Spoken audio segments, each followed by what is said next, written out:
Hey everybody, welcome back to my channel. This is The Discussion. My name is mostly Darius. This is my first time doing a reality TV recap, and so, I also want to say excuse my audio. My microphone is coming soon. Bear with me, and you might hear a little air in the background and all that. I had to take some notes. Yeah, I'm new to this. I also have a Discord server if you guys want to join that and talk more about reality TV. It's going to be down in the description. Make sure you follow The Discussion on Instagram and Twitter, and like, share, comment, subscribe to my channel.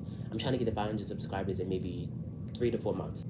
But nonetheless, let's get started. The name of the episode was Good Vibrations, and that's exactly what the episode was to me. So we start the scene out with Toya hitting the tennis ball. And I said that I like that for her because I feel like Toya would be an amazing housewife, but I like the fact that she's married to medicine, so it fits for this show. And I remember when Toya last season, or maybe 2 seasons ago, when she and Anila were friends and she was doing the whole tennis thing. I really like that for Toya because I feel like it just shows that she's mad comfortable. You could bring up her issues with the taxes and stuff like that, but generally Toya is comfortable. Like, bitch, she just picked up tennis as a hobby. Like, that's really cute for her. I like that. We go to the next scene, heavily doing her dentist work, and I like when we see the doctors doing their thing because it just, it gives married to medicine. Like, it's all in the theme of the show, and I think with all of the drama that goes on, it still shows that they're true to their craft and stuff like that. Right after that, we go to Sweet Tea. She's in the living room doing TikTok. She looked like a kid to me, but she was having fun is what I mean by that. Like, she just in her own little fucking world. Like, it was funny, it was cute. But then Greg came down and he ruined it, talking about I'm hungry, and he was doing the whole traditional thing that men do. And the same shit he used to be doing to Quad, which I guess your duty as a wife is to cook for your man and clean for your man and do everything for your man. God forbid a bitch want to make some TikToks.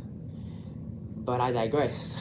We then move to the first full scene, which is Jackie and the Brat. And I just want to know how many times is Bravo going to give us Jackie and the Brat scenes? Like, does Jackie have no other patients that we could see this season? Like, I'm tired of seeing her and the Brat, especially because, I found it funny that in the midst of all of the stuff that Jackie's going through online because of the live she did with Heavenly, that, a lot of people, including Buffy from a few seasons ago, brought back up.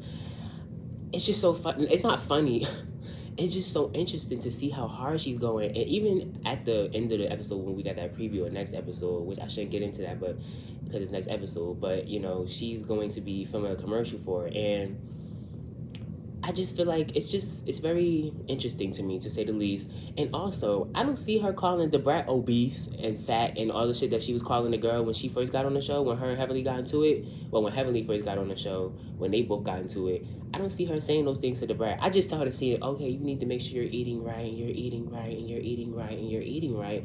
But I don't see Jackie, oh, you're obese. And I, maybe because that was seasons ago, I shouldn't hold her to that. So maybe she doesn't still call people obese. But I just found that funny because I don't see her cracking down on the Brat like that. But whatever. She also says that she starts talking about the mortality rate of pregnant black women, whether they're rich or whether they're famous, and how they're still dying. But I just found that funny. I didn't see her calling the Brat obese. I don't really have much for this scene. It was cool. I feel like, I'm happy to see the Brat's journey nonetheless, but like, and this is why I feel like Bravo low-key won't get rid of her, because she has like that celebrity aspect that the other ladies don't have. But like, how much is that really adding to the show? Like, it's cute to get the cameos and stuff, like, don't get me wrong, but I don't know. I don't know. But anyways, we move on to Toya and Eugene in their home. And Toya basically is venting to Eugene about how she feels like they don't go on enough dates and everything they do is in the house. And I could tell that Eugene was starting to get Eugene was starting to get aggravated. You could tell Eugene was starting to get aggravated because it was one point where he he just like huffed and puffed like real loud. Like, it was just like, what the fuck? Like, I feel like Eugene thinks that he's doing his due diligence as a husband. I think that he thinks he's doing it right. I don't think he's doing it wrong, and I don't think Toya thinks he's doing it wrong necessarily. I think her point is, it's only but so much fun we can have in the house. And I agree. I do agree. I just don't know if Toya's idea of having fun outside the house is costing a whole bunch of money. And you know, I can't really blame Toya because that's what she's used to. I mean, that's how he's treated her. He spoiled the fuck out of her when they first got together. So who are we as viewers to say, oh, she's always trying to spend money, blah, blah, blah. But I think that's kind of like where she's trying to go with that. Like, I want to go on expensive dates. And she didn't say expensive, but that's how I'm taking it. Because when they first walked, and we'll get to the scene where when they walked in the when they walked into the Buckhead kitchen, the chop house, whatever you want to call it later. But she was just so mesmerized because it was nice. I'm just like, yeah, it's nice, but like, you're spending time with your husband. Like, are you happy about that too? And it's just like, okay, but we'll get to that. I don't think that this is something that they can't work on. I don't think it's something they can't come back from. I think that, you know, if anything, it just can create, you know, ideas in a relationship. Like, how can we spice it up? Like, they clearly are still into each other, so that's a good thing. It's not like they want to get divorced or anything like that. You guys may feel differently. I don't think it's that deep. I think that they can work on it. It's a few date nights that can change everything. Like, I don't think it's that bad. We get to Cecil and Simone and the boys, and they're helping them move in, and I just feel like this is so funny. Like, Simone really wanted her house to herself, and I guess I understand that, because as you get older, it's like, damn, like, my kids are still living with me. But at the same time, the economy's fucked up. But at the same time, Michael has a lot of resources because he's their child. So I think he should take that to his advantage. But we also don't, I think maybe I feel Michael on this a little bit because I'm around his age group, that, like, I don't think that the older generation understands how the younger generation feels. Things are just different nowadays. Like, rent is expensive as fuck.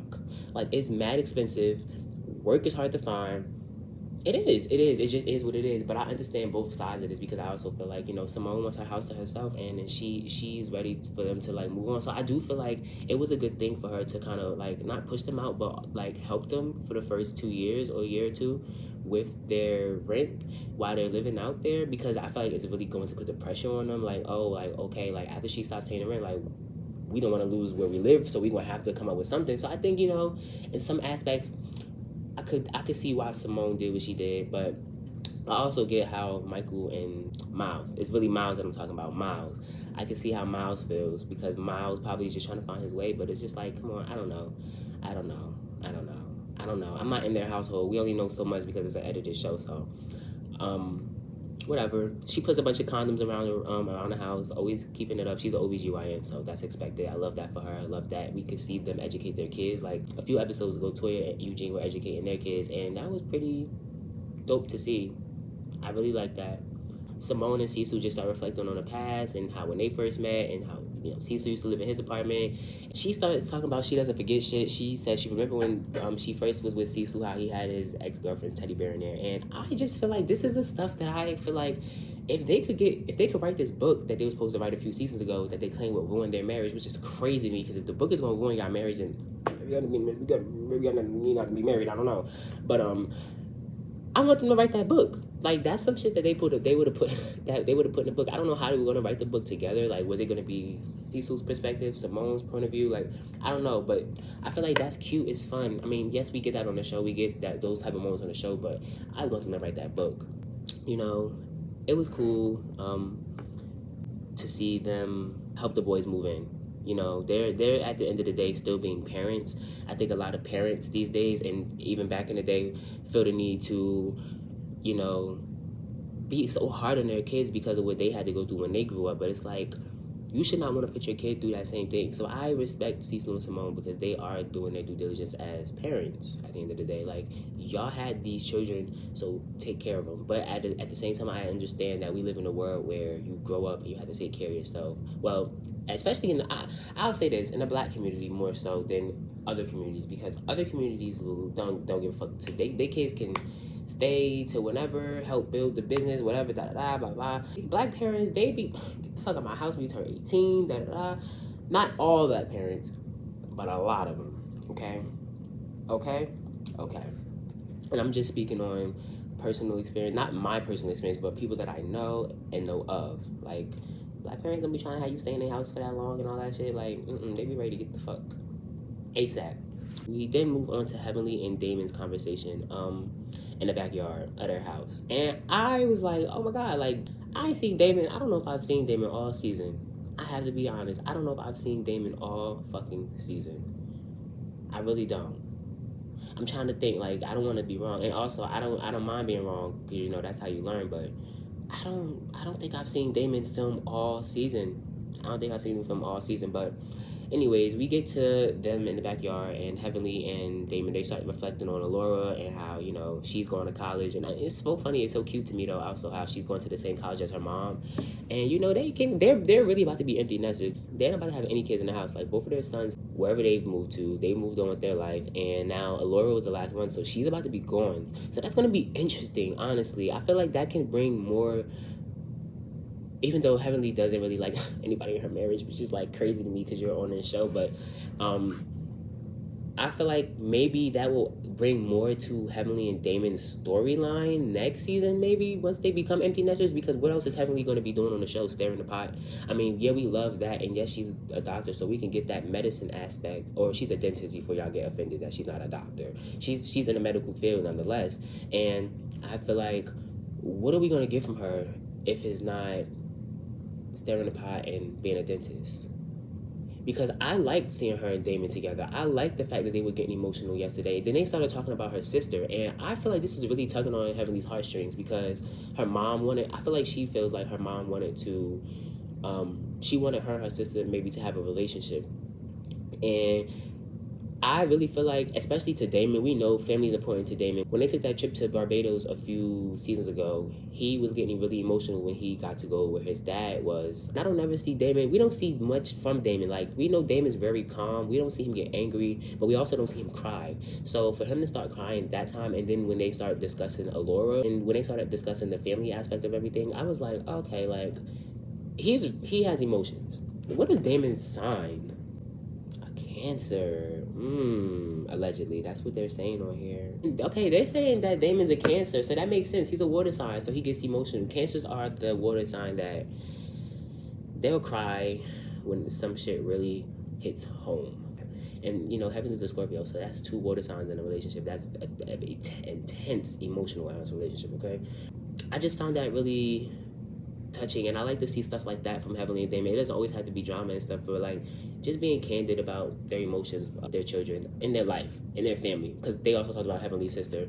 Alicia and Phaedra at lunch, and I found this interesting because Alicia and Phaedra are, I guess you could consider them the newbies, even though Phaedra's not new to Bravo, she's new to this show. So it was actually refreshing to see them out at lunch because we haven't gotten really much from Alicia until like last episode.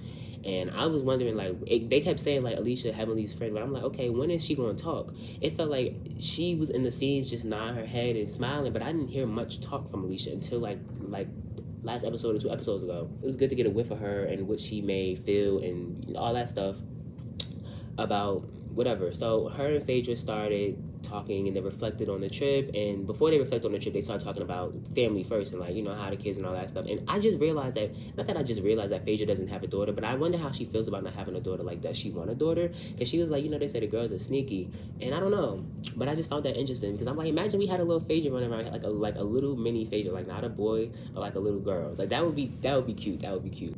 They started talking about the Napa trip, and Phaedra started starting her stuff, y'all. She started starting her shit. When she got in the confessional, she was like, oh, I feel like Quad betrayed me because she was talking shit about me to Heavenly, and why would you be talking about me to Heavenly? And it was just, to me, like, okay, because they flashed back to the scene when they were at the table when they started laying it out on the line, like, oh, because Quad said you used to date Dr. G and da da da blah blah blah. And Phaedra's been actively denying that, like she's been saying like I ain't date her. But I remember Phaedra's first cameo. I think Quad was going to get legal advice for something that happened with Lisa Nicole. And I think that was when we first seen Phaedra on this show as like a cameo.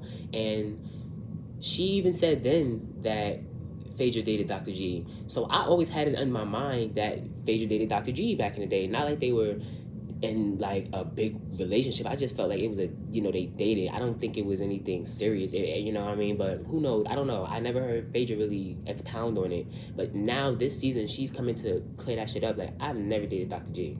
I haven't heard Dr. G continuously say he's dated Phaedra either. So that's only coming from Quad, from what I gather. Especially, I don't know.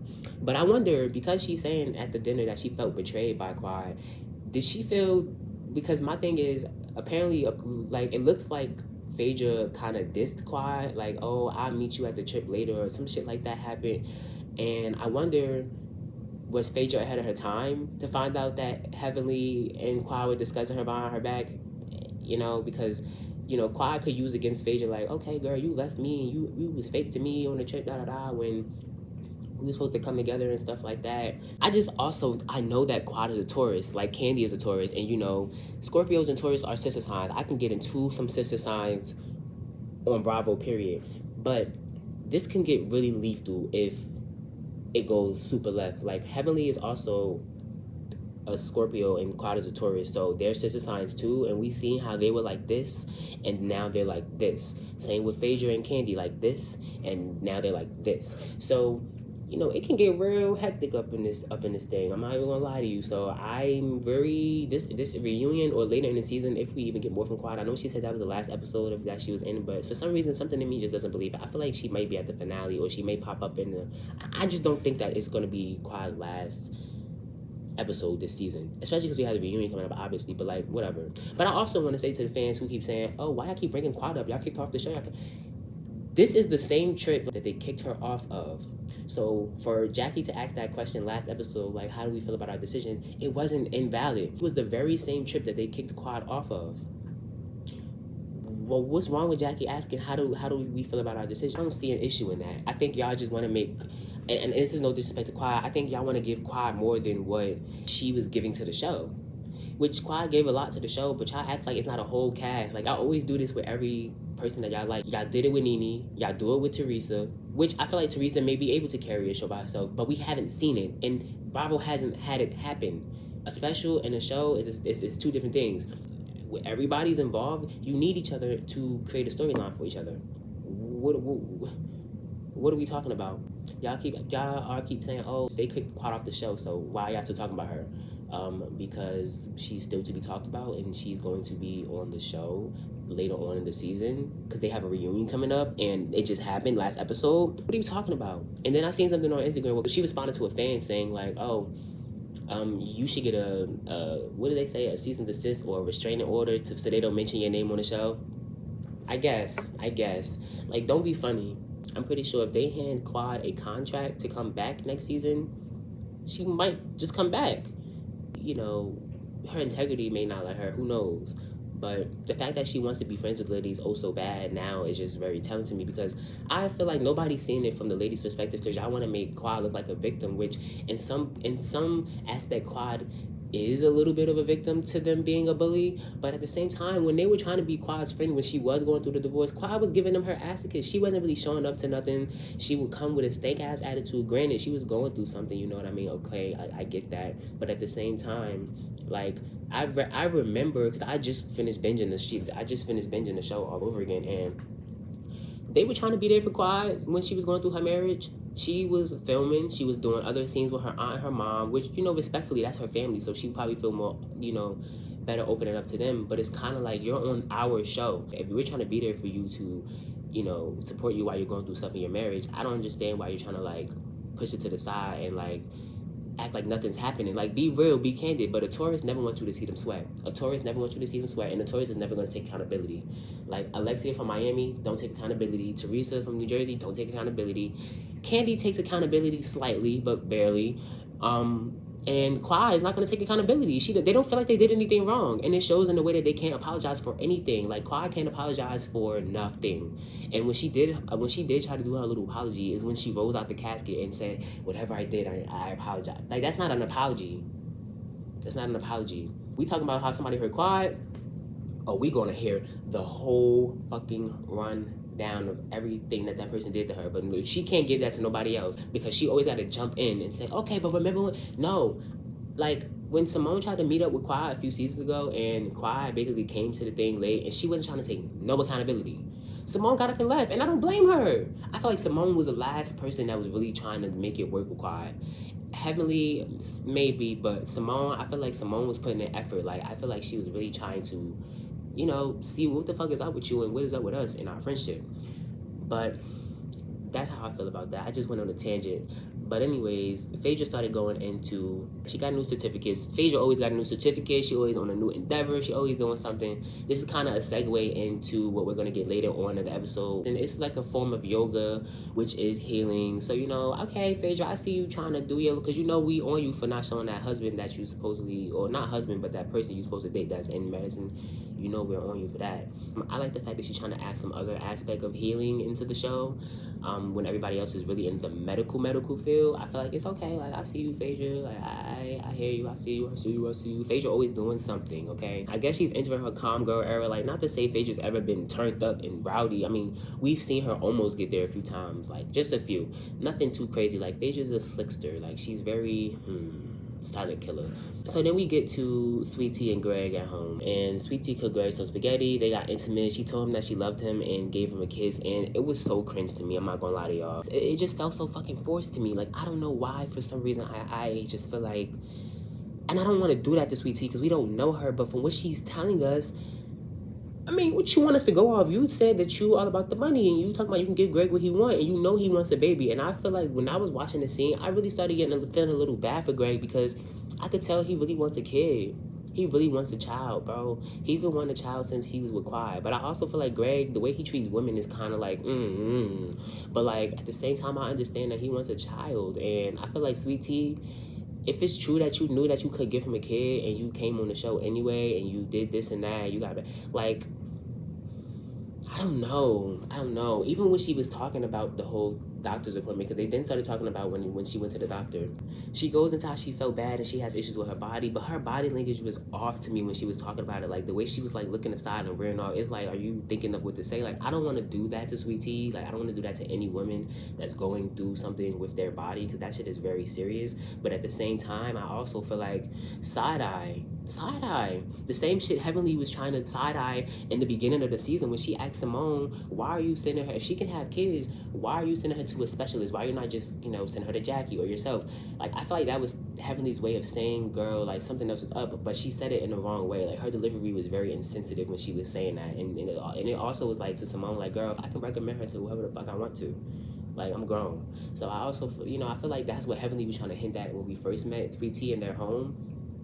But I don't know, y'all. I don't know. But yeah, Sweet Tea claims she found out on TV like everybody else about these issues with her body and stuff. But I don't know. The story, something about the story just... And then to me, it's like, okay, everybody's saying she's with Dr. G for a come-up, right?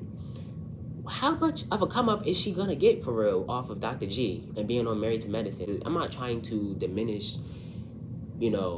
what can happen in her future and how successful she can be and stuff from the show and all that, but like, everybody acting like she's gonna just become a fucking millionaire from getting off with Dr. G, and it's just like, I mean, I don't know, because they're married now, but like, divorce exists, so who's to say that, I don't know, y'all. I don't know. We move on to Toya and Eugene, their date night, and I like I said at the beginning, I feel like I spoke too soon about the glitz and glamour that Toya may not have wanted, but as soon as she got in the kitchen, she got happy as hell that the kitchen looked nice. And I'm just like, here Toya go. She loves nice things, though. I can't be mad at her. Everybody loves nice things. And if Eugene like it, I love it. Like, it is what it is. But she's satisfied with the date, but she's not fully satisfied. And I was like, I wonder what Eugene has to do to get her to be happy about date night. Like, what do you want? Because then she starts saying, like, she feels like he's more excited about being there than she is, and this is for him, and it's just like, but you wanted to get outside of the house. But I guess they can cook in the house, is her point. I don't know. You kind of sometimes have to see it from both angles, which I try to do that, because you gotta hear both sides. But I don't know. Like, damn, Eugene, what can you do to satisfy Toya? That shit is just like wild to me. Like, she's just very, she gave the date a 7 out of 10, which, okay, it's not a failing grade, but it's just like Eugene said, it's barely passing. Like, 7 out of 10 is crazy, but go ahead. And Toya went into a story about how around the time when they first met, when they were dating, because Eugene said that's not when they first met, but around the time when they were dating, she was a server at this place, and it was just cute, because I love Toya and Eugene's relationship. Like, they are a genuine couple, and I fuck with their marriage because they aren't afraid to lay it all out there. I just found that story to be so cute. Like, oh, like, it's just a cute love story, y'all. I just like it. I'm a sucker for it. I could tell that the chef was like, okay, like you could tell the chef probably, I don't know if the chef has been on TV and stuff. He probably was ready to get the fuck out of there, okay? The Phaedra Reiki scene, we finally get to that. They arrive. The man, the shaman, what's his name? Shaman Ra. He looked good. Like, they was all gagging over him, low-key. I'm not gonna lie. Like, if Phaedra, if you want to be married to medicine, I mean, well, it's like I said earlier, like, this is not medical medicine, but like, and you know, the root word of medicine is medi and medical, like, okay, cool, whatever, but like, it's some form of healing. It's some form of healing. There's a different aspect to the show, but I'm saying that to say that him and Phaedra look really good next to each other. That's all I'm saying to say. But him and Simone also look good next to each other too. And Simone was very touchy-feely on that man. I wonder how Sisu would feel if he seen that.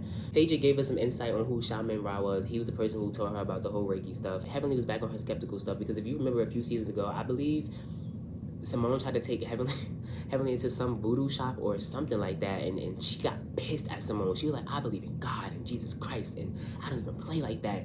And she really was pissed at Simone, y'all, like mad at Simone. So she said she was gonna keep an open mind with Phaedra, which I found to be interesting because I feel like for some reason Heavenly has some level of respect for Phaedra, which sometimes I find Heavenly's level of respect for people weird, like with Jackie, because it's like when she respects somebody, she tends to like act like they can do no wrong. I don't know. Sometimes I feel like she goes a little overboard with that shit, but because even when she was promoting the show, which I feel like Heavenly would do anything for the show, but even when she was promoting the show, she was like, oh, Phaedra's gonna come and bring it, and like she's gassing it up. So I feel like that's the only reason she was really open to the whole thing with Phaedra doing the Reiki stuff. I feel like if Phaedra had been on the show, she would have probably did her like how she did Simone and got pissed the fuck off. And I believe the shaman said that he's a pastor, so I feel like that also made her a little more, you know, whatever. And Phaedra's also into church too, so you know, maybe that's why. Maybe that's why. Sweet Tea, she said she knew a little bit about Reiki, and the person she went to could tell the future, and how she was gonna get married to somebody intelligent, and how she's gonna be how the man is gonna be well off, and she started laughing about her liking men with money. And this is why I feel how I feel about the scene with her and Greg in the house, because it's just like she doesn't fail to let us know that she for the money, and everybody likes money, right?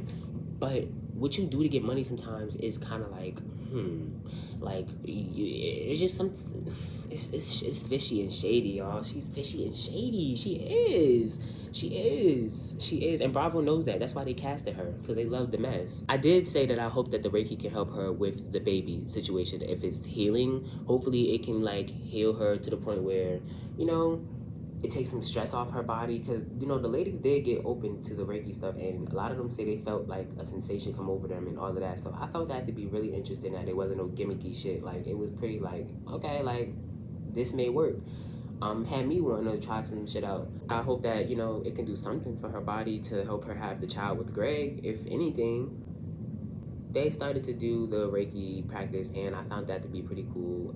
Simone fell asleep. I found that to be funny as fuck. She started talking about how she's an OBGYN and she sleep any chance she gets. So that was funny. You know, they started doing the individual scene with Heavenly doing her whole Reiki stuff, which we'll get to that later, because the ladies go outside while Heavenly's inside. And Sweet Tea starts opening up about her surgery and how the doctor said that it's a 50-50 chance, and that even if she gets the surgery, the endo can still come back. Well, Simone confirmed that the endo can still come back shortly after the surgery. So it's always a chance for adoption or surrogacy. And I never thought about that. Like, I know that I never thought about that, but when you see somebody actively trying to have a child, and this is how it was with Lisa on Miami, because I remember she was having issues with having a baby too, you kind of like push the idea of surrogacy and adoption to the back of your head, because you don't always think about that when you see somebody wanting to have it naturally. But then you gotta remember those are options. And then, you know, I guess people like to say biologically it's not your child, but in turn, like, it kind of is biologically if your